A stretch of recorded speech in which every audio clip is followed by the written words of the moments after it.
Y buenos días a todos los amigos de Hoja de Ruta Radio, bienvenidos a una nueva edición de Otras Voces.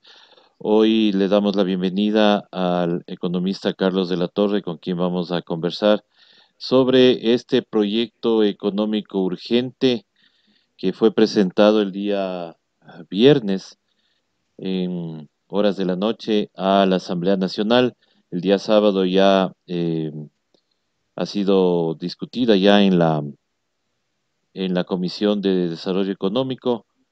Sin embargo, no se conocen todavía los plazos ni los calendarios de cómo van a tratar esta ley, pero queríamos preguntarle al economista, bueno, ¿qué le parece esta ley mal llamada de ayuda humanitaria, que lo único que parece ser que hace es meterle la mano al bolsillo a la clase media y más pobre de este país? Muy buenos días, doctor. Bueno, muy buenos días. Un saludo a todos quienes nos ven y nos escuchan. Lo primero que creo que es importante que se conozca y se entienda es que en términos normales, podríamos decirlo así, el ejecutivo, que es quien tiene la potestad de proponer y enviar a la Asamblea leyes de carácter económico urgente, puede hacerlo solo una ley a la vez. Pero en situaciones como la actual, en la que estamos en un estado de excepción, la ley permite que el Ejecutivo pueda mandar más de una ley económica de carácter urgente, y en este caso ha enviado dos leyes. La una, que es la llamada ley humanitaria, y otra ley que está dirigida a reformar las finanzas públicas. Entonces, ahí la pregunta es, ¿por qué dos leyes cuando, si bien la primera podríamos decir que está orientada hacia la problemática coyuntural de la crisis sanitaria y la crisis económica presente, la otra es una ley que apunta a hacer reformas de carácter estructural para el largo plazo? Entonces, ¿qué urgencia tiene la segunda ley? Y eso genera la suspicacia de que se estaría aprovechando este momento crítico para la sociedad ecuatoriana para meternos por debajo una segunda ley que definitivamente va a alterar el manejo de la economía, desgraciadamente no orientado hacia el beneficio de las mayorías, sino para restringir todavía más la acción de un Estado y dejar abiertas las puertas del mercado. Entonces, ¿qué pasa con la primera ley? La ley humanitaria, como mal se ha llamado a esta ley, que tiene un objetivo exclusivamente recaudatorio. Y ahí viene el primer problema. La economía ecuatoriana venía en franco deterioro desde hace 2 años por un manejo que se dio desde las autoridades orientado exclusivamente hacia la parte fiscal, como que si el déficit fiscal fuera el problema que enfrentamos todos los ecuatorianos en el día a día, cuando en realidad los problemas que enfrentamos, que son de carácter estructural, van en el sentido de que no hay empleo ya desde hace tiempos. Evidentemente eso reduce el consumo y detrás vamos a tener una producción que cada vez ha ido cayendo en los años al punto que hemos registrado una tasa de crecimiento del Producto Interno Bruto, según las autoridades locales, nula, y según estimaciones de organismos internacionales, negativa. Es decir, esos son los elementos en los que llega el coronavirus y la paralización por la cuarentena, y lo que se pretende ahora es quitarle recursos de los bolsillos, principalmente a los trabajadores, para que con esos recursos no se sabe qué se va a hacer. Esa es la esencia de esta famosa ley humanitaria. Y bueno, en ningún lado de la ley permite que fondos públicos sean manejados por privados. Eh, ¿Cómo puede el gobierno solicitar esta junta de notables, o con qué figura va a ser esta junta de notables para que manejen esos dineros? So pretexto, dice el gobierno, de que en la época del terremoto del 2016 se manejaron mal esos fondos públicos.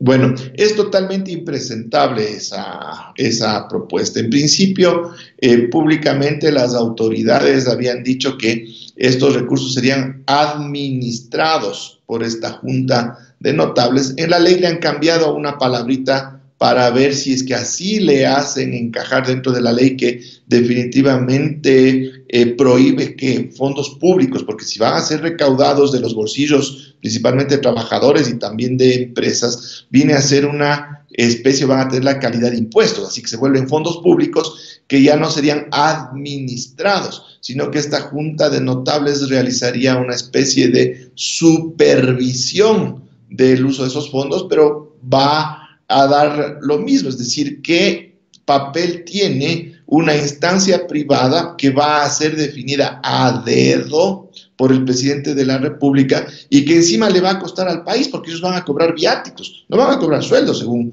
la propuesta de ley, pero van a cobrar viáticos por supervisar, por vigilar el uso de esos recursos cuando esta es una potestad exclusiva de un gobierno y sus autoridades en materia económica, que es justamente lo que da la legitimidad al uso de recursos públicos, que sea un gobierno que ha sido elegido por el pueblo y que en ese gobierno participan funcionarios designados por el presidente de la República dentro de la normativa vigente. Entonces eso ya se va completamente fuera de la normativa y también nos genera una preocupación, que es que el gobierno no esté en capacidad de manejar adecuadamente esos recursos, que necesita una especie de policía ciudadana para cuidar de esos recursos, y esta policía ciudadana, ¿qué elementos tiene para un manejo adecuado cuando puede ser totalmente discrecional y que no van a estar en este caso ajustados estos ciudadanos de primera categoría, que serían los que conforman esta junta de notables, no van a estar sujetos a las instancias de supervisión y control habituales, como es el caso de la Contraloría General del Estado? Entonces ahí surgen muchas preguntas de cómo mismo van a manejar estos privados. Claro, no sabemos, no tenemos claro cómo pueden manejar estos fondos, pero, a ver, dentro de esta ley también se prevé que el hecho de que los servidores públicos colaboren con parte de su sueldo. Eh, una ley, un proyecto de ley económico puede saltarse o pasarse la Constitución, porque eso sería un tema de pedirle a cada servidor público que aporte con su firma, o sea, con su aceptación, para que le descuenten algo de su sueldo, pero estamos viendo que solamente por esta ley ya quieren descontarle un tanto por ciento al sueldo de los trabajadores.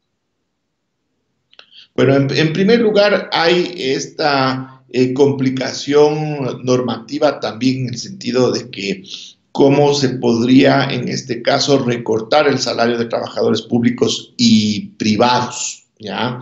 ¿Por qué? Porque constitucionalmente los salarios están protegidos y solo con la aceptación expresa de cada trabajador se le podría hacer un recorte, que en este caso vendría a ser una donación que realiza cada uno de los trabajadores. Pero el problema económico es más grave todavía. A ver, si nosotros tenemos una economía que está colapsada ya desde tiempo atrás por una contracción notable del consumo, y vamos con algunos datos. Ya, el SRI hace cálculos permanentemente del nivel de ventas a nivel cantonal en el país. Y ya durante el 2019 se veía claramente que las ventas casi al nivel de todo el país venían bajando de forma sustancial, al punto que para el año 2020, los 2 primeros meses, la caída en ventas lo que produjo es una reducción también en la recaudación del IVA. Se vende menos, se recauda menos del IVA. Es decir, el problema fiscal es consecuencia de un problema estructural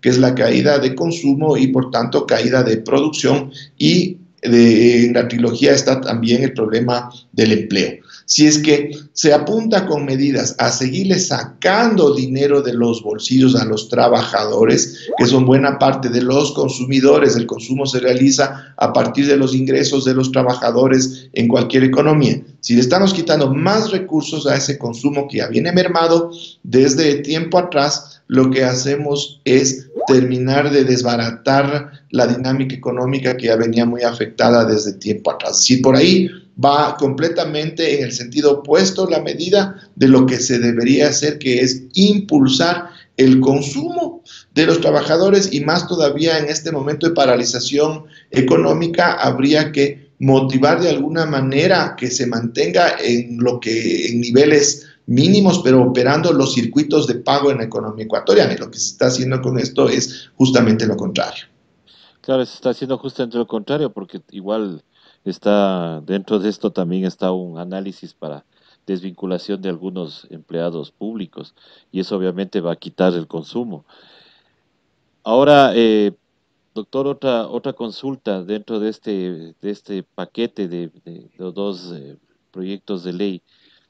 ¿Cuánto aporta el sector privado, en este caso los empresarios, y cuánto va a aportar esta masa de empleados públicos? Porque se supondría que la mayor aportación debería ser del lado privado.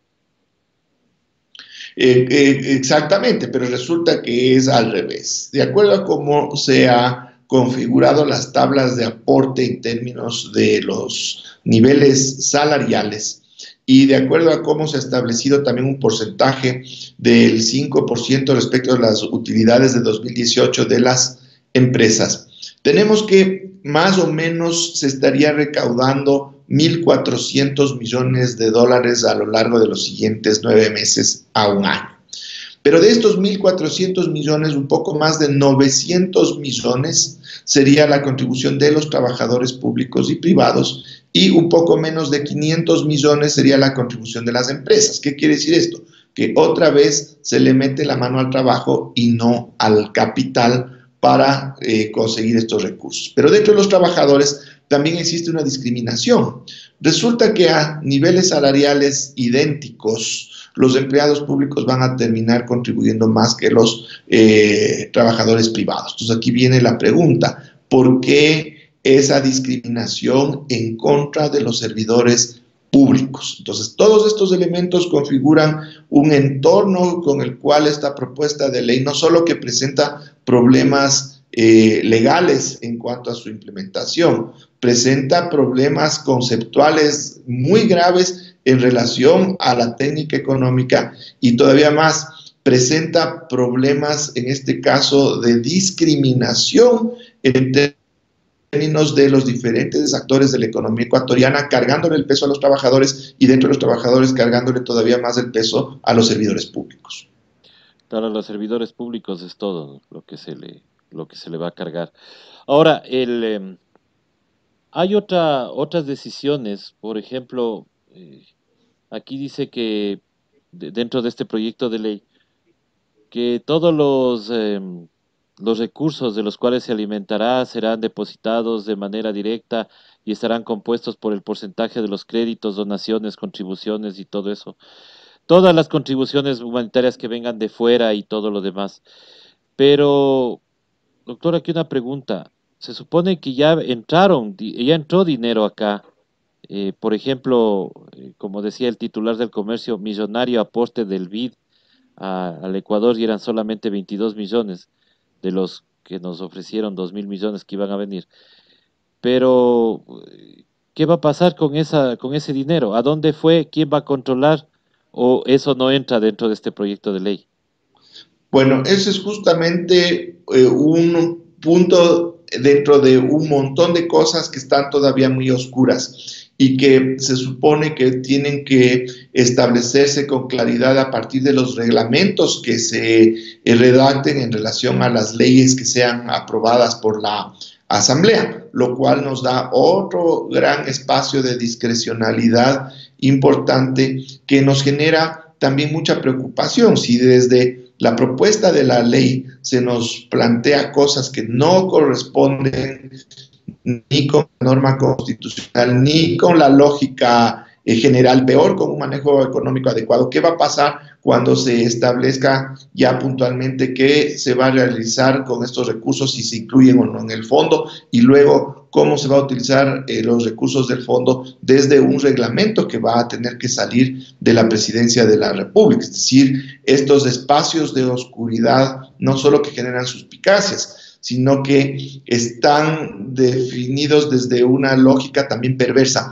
en el sentido de que es al revés como se tiene que plantear el uso de recursos. Primero se tiene que establecer claramente a dónde se van a dirigir los recursos, pero de forma muy puntual a tal proyecto, a tal situación, a financiar tal o cual cosa, y luego cómo van a conseguirse esos recursos, pero también de forma puntual. Al no existir nada de esto, entramos en un espacio de discrecionalidad también muy amplio, en donde puede darse cualquier tipo de manejo y desgraciadamente con una probabilidad muy alta de que sea un mal manejo. Es decir, se plantea esta fórmula bajo el supuesto de que los recursos que fueron recaudados para cubrir las necesidades del terremoto de 2016 fueron mal manejados. Pero acá se genera un espacio en el que la probabilidad de que el mal manejo sea real y en una dimensión impresionante es mucho más amplia esa probabilidad.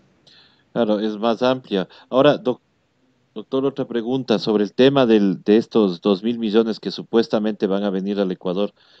El ministro de Finanzas en la Asamblea Nacional hablaba de que si no se pagaban estos 325 millones, entrábamos en un default, nadie nos hubiera prestado. Bueno, eso ya era lo típico que ya dijo antes, pero dijo también en la Asamblea de que si no se pagaba esto, obviamente, aparte de que nos cerraban los créditos, definitivamente no íbamos a tener acceso ni siquiera a los préstamos de emergencia. ¿Esto es posible, doctor?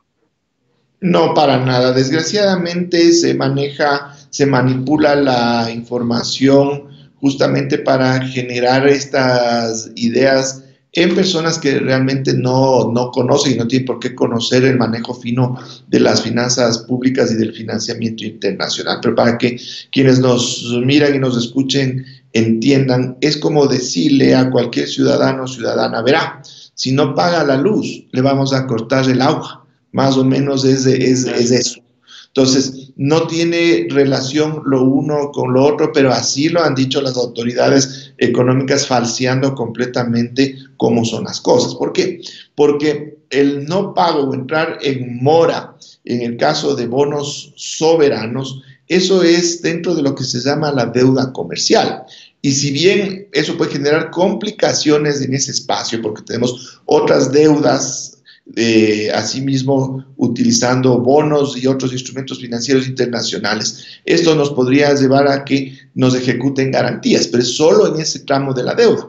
Los países tienen otros tipos de deudas, se tiene deudas bilaterales con gobiernos y se tienen también deudas con los multilaterales. Y en este mismo momento, ya que el Ecuador venía acarreando un problema muy grave en términos de su economía, ya teníamos cerradas las puertas para acceder a nuevo financiamiento de deuda comercial. Pero eso no quiere decir que estén cerradas las puertas para los otros tipos de deuda y si el Ecuador va a recibir recursos frescos, van a ser en estos otros tramos de deuda principalmente desde los organismos multilaterales, es decir, lo uno no tiene nada que ver con lo otro y la experiencia histórica nos refleja claramente esta situación. El Ecuador en 2008 entró en lo que se llama una mora técnica por una estrategia que se planteó en ese momento y dejó de pagar intereses, lo cual nos bloqueó posibilidades de acceso a deuda comercial, la que se reactivó recién en 2014. Si nosotros no acudimos a ningún tipo de deuda comercial durante aproximadamente 6 años y no pasó nada y durante todo ese tiempo seguimos recibiendo recursos de la banca multilateral, sea Banco Mundial, sea BID y otros organismos de carácter regional, que son los que nos estarían entregando los recursos en estas semanas y meses siguientes. En la justificación que también da el ministro de Finanzas, habla de que hubo esta estrategia de pagar los 326 millones por concepto del capital del, de los bonos 2020 o 2020. Dice que ellos solo pagaron el capital, que no pagaron intereses por 197 millones, que evitaron este default, que con esto obviamente y con un tuit el señor presidente Moreno agradecía a los tenedores de bonos por su buena voluntad de diferir el pago de los 811 millones de dólares por intereses. Habla de este financiamiento de 2.000 millones. dice que no somos los únicos, el único país que ha pagado, que dice que hay 20 países más, y que es falso que la Argentina haya dejado de pagar su deuda, y dice que se puede ingresar a ver cuáles son los tenedores de la deuda. Sin embargo, hemos tratado de meternos a Bloomberg.com, donde señala el ministro, y no se puede pues ver los tenedores de la deuda. Entonces, ¿qué decir sobre este tema al señor ministro de Finanzas, que obviamente dice que el acuerdo con los tenedores de bonos para diferir 812 millones de dólares por intereses no se pudo haber hecho el acuerdo para que los 326 millones tampoco sean pagados, sino sean pagados luego? Ya, ahí también tendríamos que ver cuál es la estrategia. Y aquí voy a contar un poco cuál es la historia de los 324.6 millones que se pagaron a fines de marzo, muy puntualmente en medio de una crisis sanitaria que exige ingentes recursos para poder atender un problema humanitario. Entonces, ¿qué es lo que sucedió? Los bonos 2020, estos que se pagaron en marzo, eran solo un remanente de casi 325 millones de una colocación que se realizó en 2015 por 1.500 millones de dólares. Y evidentemente vencían a fines de marzo de 2020. Pero justo preveyendo esta incapacidad que iba a tener el gobierno de poder cancelar la totalidad de los bonos, en junio de 2019 se realizó una operación que estuvo hecha en un sentido correcto, ahí sí hay que reconocer, que aquí les llamaron recompra de los bonos, pero en realidad lo que se hizo fue un canje de bonos. ¿Qué quiere decir esto? Que a los tenedores de los bonos que vencían en marzo de 2020, 9 meses antes se les ofreció unos nuevos bonos que en este caso tenían vencimiento el año 2029, pero en unas condiciones financieras atractivas. Entonces, el inversionista tenía en este caso una opción de acceder a los nuevos bonos, seguir recibiendo sus intereses durante 10 años más y solo al final el capital. Entonces, en términos populares se dice que se pateó la deuda, en este caso 10 años hacia adelante, que es una maniobra financiera más bien podemos decir adecuada. Pero ¿qué es lo que sucede? Se canjean solo 1.175 millones de dólares con estos nuevos bonos y queda esta remanente de casi 325 millones. Entonces ahí surge la primera pregunta: ¿por qué no se hizo esta operación para la totalidad de los bonos?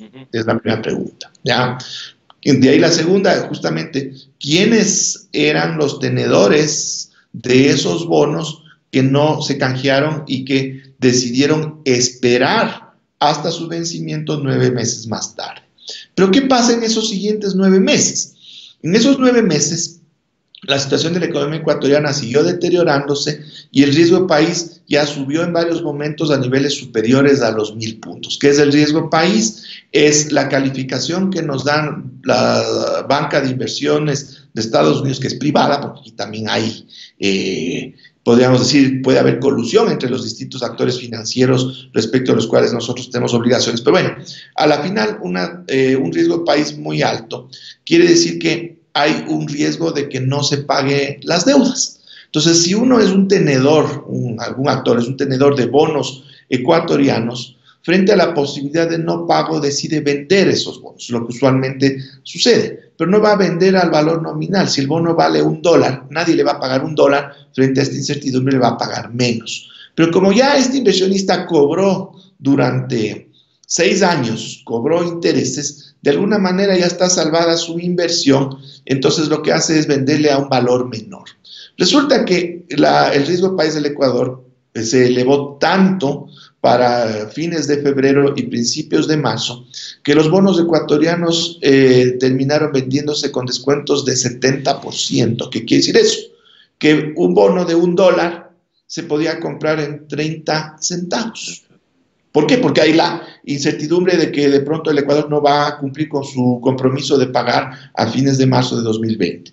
¿Pero qué pasó? Aún así, hubo tenedores que se aguantaron hasta el último y en particular estos bonos si es que hubo alguno que otro que se negoció con descuentos pequeñitos, con valores de más de su 90% y no del 30% como se estaban negociando otros bonos ecuatorianos. ¿Eso qué quiere decir? Que los tenedores tenían la certeza absoluta de que se les iba a pagar la totalidad de los recursos a la fecha de vencimiento. Y esa certeza solo se puede tener cuando hay información privilegiada, es decir, cuando hay algún contacto con las autoridades económicas ecuatorianas que les garantizaron ese pago. Entonces nos genera otra vez la pregunta, ¿quiénes son esos tenedores? Y de ahí vienen las posibles salidas que pudo haber establecido el Ecuador. El Ecuador pudo haber igualmente incluido el pago de estos bonos en esta petición que hizo a los tenedores de todos los demás bonos que no vencían en 2020, sino que van venciendo en los siguientes años, pero a los cuales hay que pagarles intereses, para diferir el pago de esos intereses hasta el mes de agosto. ¿Por qué no se hizo eso? Segundo, se podía disponer de un plazo de algunos días para no pagar en la fecha exacta y justamente entrar a esta posible negociación teniendo inclusive el auspicio de los propios multilaterales, porque las máximas autoridades del Banco Mundial y del Fondo Monetario Internacional días antes manifestaron expresamente su voluntad de apoyar a los países en desarrollo para que en algunos casos se condonen sus deudas y en otros se establezcan nuevos mecanismos de pago de sus deudas para no ahogarles en términos de su liquidez en estos momentos. Y el Ecuador, pudiendo valerse de este contexto mundial favorable para renegociar deudas, diferir pagos, etcétera, no lo hizo con el capital de los bonos 2020. Eso también nos refuerza estas preguntas. ¿Quiénes son los tenedores? ¿Y por qué no se acudió a todos estos mecanismos que le hubieran permitido al Ecuador disponer de esos recursos para poder atender la crisis sanitaria? Exactamente, es la pregunta que todos nos hacemos. Pero ahora, sobre el tema de los tenedores de bonos, muy claro, el ministro dice que podemos verlos en www.bloomberg.com. Hemos entrado a esa página, hemos visto publicaciones, pero no está ninguna lista ni sabemos cuáles son los tenedores de esos bonos, ¿no? Entonces, eh, ¿qué pensar ante esta declaración así? O sea, no es tan clara la información que él nos está dando.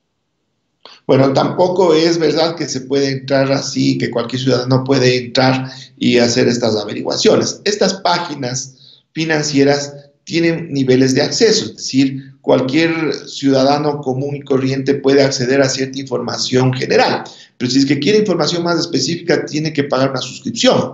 Los agentes de bolsa, los agentes financieros internacionales, ellos pagan suscripciones muy caras a esta página para poder tener acceso a información más puntual de las diferentes actividades financieras del mundo. Entonces, primeramente, se necesita disponer de una suscripción de estas que son muy caras para poder acceder a la información. Y de lo que pude conocer ya con acceso, con suscripción, resulta que sí hay una lista de tenedores de deuda ecuatoriana, de los tenedores de estos bonos, pero es una lista incompleta. ¿Por qué razón? Porque primeramente Bloomberg recaba la información de quienes actúan como intermediarios entre la República del Ecuador y los tenedores de los bonos, que son básicamente bancos de inversiones que en su momento actuaron como estructuradores y participaron en la colocación de los bonos del Ecuador cuando estos se vendieron en un inicio. Entonces, estos grandes intermediarios, que son los que congregan a los tenedores de los bonos, ellos no tienen ninguna obligación de pasarle la información a Bloomberg. Entonces, en algunos casos le pasan alguna información, en otros no, a veces está actualizada, a veces no. Entonces, la información que se dispone en este momento es una información que no está actualizada a estos días. En el mejor de los casos se tiene al mes de febrero, ¿ya? Y entre febrero y marzo pudieron haberse dado muchas cosas. Es incompleta porque no abarca la totalidad de los 325 millones de dólares. Y también presenta un siguiente problema. Muchos de los inversionistas no actúan como personas naturales, sino a través de empresas, y muchas de esas empresas de papel inscritas en paraísos fiscales justamente para ocultar su identidad. Entonces, en los registros que tienen estas entidades financieras intermediarias, van a constar las denominaciones de estas empresas de papel y ahí ya se vuelve mucho más difícil la identificación de las personas naturales que están detrás de las empresas de papel.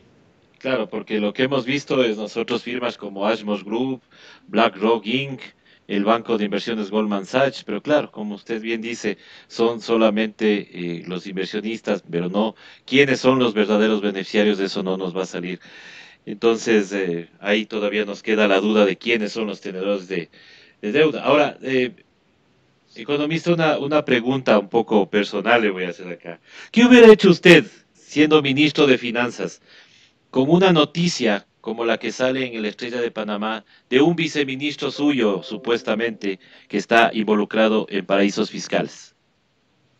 Bueno, lo que a mí me tocó hacer en algún momento con otros altos funcionarios del propio Ministerio de Economía y Finanzas y por situaciones para nada comparables en términos de legalidad y de los impactos que podría tener la actuación de estos malos funcionarios. Yo de forma inmediata separé a varios funcionarios, incluso a nivel de viceministros, durante mi ejercicio como ministro de Economía y Finanzas.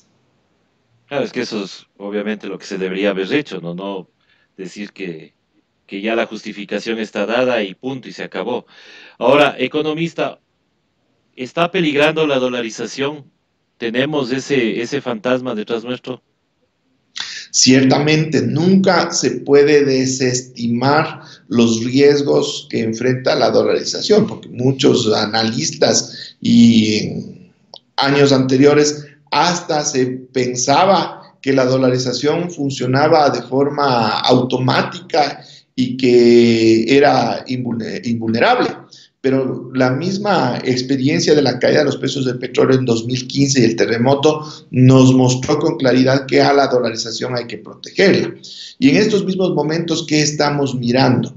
Un precio de barril de petróleo que se acerca a los $10, ¿ya? Lo cual desde la perspectiva de los ingresos de recursos por exportaciones petroleras nos pone en una situación crítica. No se diga la paralización de los mercados internacionales por el coronavirus, lo que definitivamente ha frenado nuestras exportaciones, lo que se suma a un problema estructural que se venía dando desde el manejo de la economía que se viene llevando a partir de mayo del 2018, en el que se ha favorecido completamente a las importaciones y hemos visto que nuestra balanza comercial no petrolera ha ido acumulando unos déficits que bordean los $5,000 millones. ¿Qué quiere decir esto? Que si no fuese por los ingresos de las exportaciones petroleras en meses y años anteriores, ya no habría los dólares para que pueda seguir funcionando la economía ecuatoriana. Y ahora que estamos en esta situación muy crítica, no se han tomado las medidas que permitan proteger al sector externo y principalmente proteger a la dolarización, medidas que ya se le planteó al presidente de la República que tenían que adoptarse casi hace 3 años, como la subida de partidas arancelarias dentro de la normativa internacional. Nosotros estamos habilitados a hacer eso sin ningún tipo de problemas y se había identificado inclusive 375 partidas arancelarias de mercancías no esenciales para la economía ecuatoriana que de subir sus aranceles le hubieran generado recursos primerito en la caja fiscal. $400 millones al año estaba estimado y se hubiera retenido la salida de divisas de $800 millones al año. Esas medidas no se las tomaron, estuvieron a punto de tomarse por presión mía, pero por cuestiones políticas al interior del gabinete nunca se las tomaron cuando estas podrían haber sido muy adecuadas y nos habrían generado un colchón precisamente para estos momentos, pero podrían tomarse ahora, pero dudo que se lo haga. Dadas las circunstancias gravísimas de nuestra balanza comercial, el Ecuador podría acceder nuevamente a salvaguardias como se lo hizo durante los años 2015 al 2017 para proteger asimismo una salida importante de divisas. Y desgraciadamente a esto se suma que en los meses de enero y febrero ya se evidencia con claridad una reducción en depósitos en el sistema financiero. ¿Por qué? Porque estos recursos estuvieron enviándose fuera del país. Es decir, ya hay evidencia de que se ha estado dando una fuga de capitales en meses anteriores. Así que se está generando un escenario totalmente adverso para la dolarización y frente a eso tienen que establecerse medidas de carácter urgente y como vemos en ninguno de los dos proyectos de ley se topa siquiera algún elemento relacionado con una protección a la dolarización. No hay absolutamente nada, ni siquiera, bueno, nada a proteger la dolarización y tampoco a que aporten un poquito más los bancos, ¿no? Ellos tampoco están tomados en cuenta en estos proyectos de ley. Doctor, otra consulta que nos llega de nuestros queridos oyentes. El, si nosotros como país en este momento estamos teniendo un precio de petróleo de $14, el referencial del WTI, y anuncia el ministro de Recursos Naturales que ya tiene listo el mecanismo para la eliminación de subsidios. ¿Qué se puede venir, doctor, con esto? Bueno, es una locura total. Si siguen viéndole desde la perspectiva fiscal y no desde la perspectiva estructural de la economía. A ver, todos sabemos que saliendo de la crisis sanitaria a nivel mundial vamos a tener un rebote de los precios del petróleo. Inclusive ya hay un acuerdo entre los principales exportadores mundiales para contraer la producción del hidrocarburo justamente en el afán de sostener los precios internacionales. Pero claro, ahorita estamos en la mitad de la paralización económica mundial, pero cuando salgamos, ese rebote que va a implicar una subida sustancial de los precios del petróleo. Si es que nosotros ya no disponemos de los subsidios, ¿qué es lo que vamos a tener? Una subida importantísima de los costos de transporte de la economía ecuatoriana, lo cual va a generar un problema inflacionario muy grave. Y otra vez vamos a estar afectando al bolsillo popular y vamos a afectar la capacidad de consumo de los ecuatorianos porque todo se va a encarecer a nivel local. Y esto va a reducir nuevamente en un círculo vicioso las ventas, va a reducir la recaudación por IVA y esto lo que va a generar es un problema adicional en la caja fiscal. Es decir, en vez de resolver el problema fiscal, esto va a agravar el problema fiscal, pero otra vez hundiéndole a toda la economía real y exacerbando el problema del desempleo, el problema de falta de producción, porque se va a seguir afectando al consumo de los ecuatorianos con el efecto inflacionario. Claro, porque, a ver, si mal no entendí. O sea, ahorita podemos quitar los subsidios y queda, por ejemplo, la gasolina extra en $4. Digamos que así queda. El rato que ya viene este rebote, suben los precios del petróleo y obviamente tendrán que subir los precios de la gasolina y tendremos gasolina de $9. Bueno, no tanto. Ahorita, justo por los precios bajos del petróleo, la gasolina incluso podría estar más barata de lo que se vende acá. Claro. Pero después, no tanto a $9, pero sí un efecto inflacionario que de unos cálculos preliminares realizados con mi equipo de investigación nos podría generar un impacto inflacionario en los precios de bienes y servicios que podría superar el 10%. ¿Eso qué quiere decir? Que usted le está quitando el 10% adicional del ingreso de los ecuatorianos que pueden utilizar, que antes utilizaban para consumo de otros bienes y servicios. Usted le está quitando todavía más ingresos a los ecuatorianos con una inflación de 10%, que sería gravísimo. Claro, una otra consulta que nos viene de nuestros queridos oyentes. ¿Qué pasaría en el caso de que se carga la dolarización y las personas que están endeudadas en créditos ahorita? ¿Qué pasaría? Bueno, eso no se puede determinar en este momento, tienen que buscarse soluciones generales, pero cualquiera de estas soluciones, ¿qué significa? Significa una transferencia de riqueza desde quienes tienen esas deudas en dólares, ¿ya? O en general, desde quienes no tenemos dólares afuera, en el exterior, y que nuestras disponibilidades, nuestros activos financieros y pasivos financieros locales se conviertan a una nueva moneda, entonces terminaríamos transfiriendo riqueza de nuestros bolsillos a los grandes tenedores de divisas que los tienen depositados en el exterior. Entonces, cualquiera que sea el mecanismo, va a generar un empobrecimiento generalizado de la población ecuatoriana. Doctor, ¿cree usted que estos dos proyectos de ley económica urgente puedan pasar por la Asamblea? ¿Cree que usted la Asamblea tenga los votos para que pasen?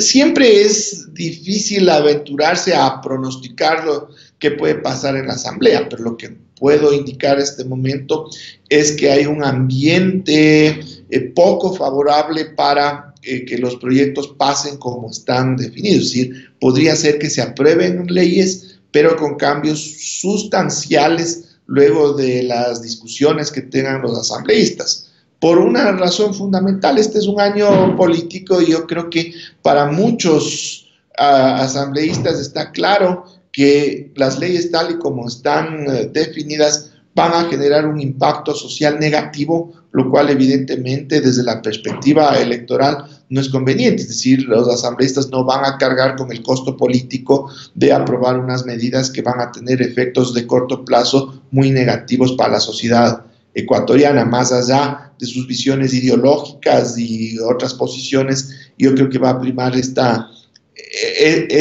análisis. Así es, y bueno, doctor, y otra cosa, en la economía ecuatoriana, como está ahorita, con esta crisis y todo lo demás, ¿se podría pensar en renegociar los contratos petroleros? Definitivamente. Ahí la pregunta es, ¿por qué el anterior ministro de Recursos Naturales no renovables cambió completamente el formato de negociación de contratos petroleros cuando ya se venía aplicando un esquema de pago por servicios, lo cual al Ecuador le dejaba cerca de un 80% de los ingresos petroleros brutos que se generaba por la explotación en los campos nacionales? Y se vuelve al esquema de regalías que prevalecía hace algunos años y que al Ecuador le deja mucho menos de ese 80% y ya se ven las cifras de los recursos petroleros que quedan en el país, que estas van disminuyendo de los niveles que se alcanzaron en años anteriores. Entonces, es evidente que esa debería ser una acción que debería tomarse en cuanto estemos saliendo de la crisis sanitaria. Ojalá se tomen esas medidas, obviamente, que serían beneficiosas para el país. Ahora, ¿qué otras medidas podrían haberse tomado, doctor, para poder enfrentar esta crisis y no lo que nos ha presentado el gobierno? A ver, bueno, ya comenté algo en relación a lo del sector externo, que es Ujú. fundamental, es decir, subir aranceles, aplicar salvaguardias, incluso de forma temporal se debería pensar en elevar el impuesto a la salida de divisas de forma muy importante para retener los capitales. Pero como vemos, ahorita tenemos un problema coyuntural muy grave, que es la necesidad de los recursos para el sector salud, para que nuestros médicos, enfermeras, personal médico puedan disponer primeramente de los insumos para proteger sus vidas y luego evidentemente de todos los insumos y equipos para poder atender a los pacientes, ¿no? Y medicinas, etcétera, etcétera. No se diga el impresionante número de pruebas que debería hacerse para ver el número de contagios y eso cuesta dinero. Pero asimismo tenemos dentro de la población económicamente activa, entre el subempleo y el desempleo, va más de la mitad de la población que está ahorita en una situación, pero de precariedad total, prácticamente de supervivencia. ¿Por qué? Porque estas personas vivían el día a día a través de actividades informales en las calles y ahora tienen que guardar cuarentena y eso les genera una situación pero tremendamente grave. Y no se diga las mismas empresas. Las empresas grandes que tienen músculo financiero para poder enfrentar una situación de este tipo con sus propios recursos son muy pocas. Más del 90% de las empresas en el Ecuador son micro, pequeñas y medianas. Entonces, también hay que ponerse en los zapatos del verdadero empresario, que no, por la paralización de su actividad económica, no tiene para pagar sueldos, salarios, no tiene para pagar proveedores. Y lo que hemos visto es que se han roto los circuitos de pagos a nivel de toda la economía y con una población importantísima que está literalmente sobreviviendo. ¿Qué implica eso? No vamos, este tipo de medidas que seguirle sacando dinero del bolsillo a las personas para pasar a unos fondos que no sabemos para acá, para qué. Lo que necesitamos es inyección de recursos frescos y eso se puede hacer desde el sistema financiero nacional, principalmente el sistema financiero público, con el Banco Central a la cabeza. Cierto que al Banco Central le amputaron uno de sus principales instrumentos, que era el crédito a la caja fiscal, que es algo que hacen todos los bancos centrales del mundo, menos el nuestro, desde la Ley de Fomento Productivo de agosto del 2018, pero disponen todavía de otros mecanismos para generación de crédito que indirectamente a través de la banca pública puede llegar inclusive como subsidios directos, como bonos que se les pague de forma directa a aquellas personas que no tienen los recursos para poder subsistir en esta crisis, y también se puede generar recursos, generar una generación de recursos nuevos desde el Banco Central a través de mecanismos de recirculación para inyectar a través de la banca pública y privada como créditos a las empresas que pueden ser de muy largo plazo e inclusive con tasas subsidiadas para que tengan que pagar tasas de interés cero. Eso se puede hacer, la normativa vigente permite todavía al Banco Central realizar ese tipo de operaciones, pero evidentemente esto se va en contra de la lógica y de los intereses de las autoridades económicas actuales que han pretendido privatizarle al Banco Central o eliminarle para que no incida sobre los negocios de la banca privada. Entonces ahí tenemos también un problema desgraciadamente ideológico y de intereses que impediría la aplicación de este tipo de medidas inmediatas. Y con el exhorto que hizo la Asamblea Nacional para que el Banco Central pueda prestar ese dinero, ¿cree usted que el gobierno podría aceptar ese exhorto o solo un canto de sirena nada más? Bueno, ese exhorto podría convertirse en ley justamente al tramitar en la Asamblea estas dos leyes económicas de carácter urgente, al incluir las cláusulas respectivas. Básicamente sería una cláusula que elimine el artículo correspondiente de la Ley de Fomento Productivo de agosto de 2018, que establece la prohibición de que el ente rector de las finanzas públicas, es decir, el Ministerio de Economía y Finanzas, pueda venderle bonos al Banco Central. Ese es el mecanismo de crédito que tenía el Banco Central para darle recursos a la caja fiscal. Puede eliminar ese artículo por ley y ahí ya no sería un exhorto. La Asamblea estaría tomando una posición activa en este sentido para devolverle al Banco Central las herramientas que ahora son muy necesarias. O sea, estamos en manos de la Asamblea también para que pueda en algo mejorar este proyecto de ley económico urgente. Doctor, muchísimas gracias por haber aceptado nuevamente esta entrevista. Era coyuntural el tenerle aquí para que nos explique eh, cómo está este proyecto económico urgente y qué podemos esperar los ecuatorianos sobre este tema. Bueno, muchísimas gracias también por la entrevista y siempre a las órdenes. Muchísimas gracias, es el economista Carlos de la Torre con quien hemos conversado y quedan ahí la explicación de qué estamos viviendo en este momento en el Ecuador con esta crisis y bueno, y también queda claro de que el ministro de Finanzas no nos ha dicho la verdad y sigue manteniéndose en que era necesario haber pagado esos 325 millones. Muchísimas gracias a todas las personas que se han conectado. Muchas gracias nuevamente, economista, y le esperamos próximamente también acá en Hoja de Ruta, nuevamente para seguir haciendo sus análisis. A todos y volvemos más tardecito en más entrevistas con Hoja de Ruta Radio.